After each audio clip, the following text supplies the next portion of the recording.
नमस्कार,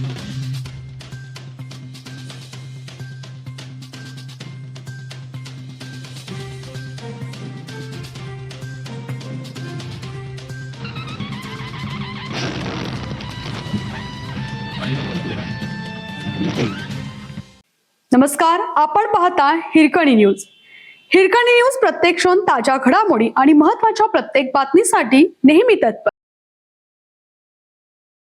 Hinjawadi IT park मध्ये अचानक NSG आणि अमेरिकेच्या फोर्स 1 चे कमांडो शिरताच सगळेच घाबरले.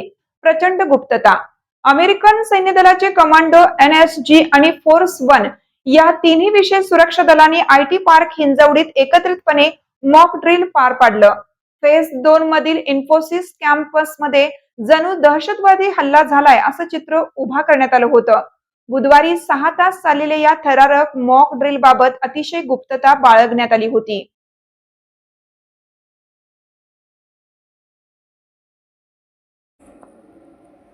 हिंजवडी फेज 2 मधील इन्फोसिस कॅम्पसमध्ये पिंपरी चिंचवड पोलीस आयुक्तालयाच्या वतीनं आणि नॅशनल सिक्युरिटी गार्ड यांच्या सहकार्याने मॉक ड्रिल आयोजित करण्यात आलं होतं. या मॉक ड्रिलचे विशेष आकर्षण म्हणजे अमेरिकन सैन्य दलातील 17 कमांडोंचा सहभाग होता.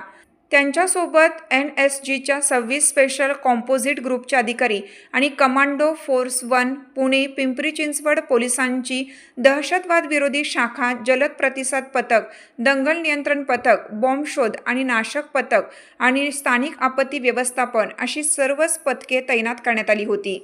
या सर्वात दहशतवादी हल्ला झाल्यास त्याला कसा प्रतिसाद द्यायचा, नागरिकांना सुरक्षित स्थळी कसे हलवायचे, जखमींना बाहेर कसे काढायचे, परिसर कसा सील करायचा, वाहतूक नियंत्रण आणि बॉम्ब शोध नाशक पथकाची कार्यपद्धती कशी असते याचे प्रात्यक्षिक सादर करण्यात आले. अमेरिकेच्या फोर्स 1 चे कमांडो सर्व अत्याधुनिक युद्ध सामुग्रीने सज्ज आहेत. अमेरिकेचे फोर्स 1 कमांडो पथक हे जगातील उत्कृष्ट सैन्य पथकांपैकी एक आहे. भारताच्या NSG कमांडो पथक मॉक ड्रिल करताना अमेरिकन सैन्य दलाचे जवान आणि फोर्स 1 चे कमांडो मॉक ड्रिल करत होते. भविष्यात कोणत्याही दहशतवादी संकटांचा प्रभावीपणे सामना करता यावा आणि विविध सुरक्षा यंत्रणांमध्ये समन्वय वाढावा, हा या संयुक्त मॉक ड्रिलचा प्रमुख उद्देश होता.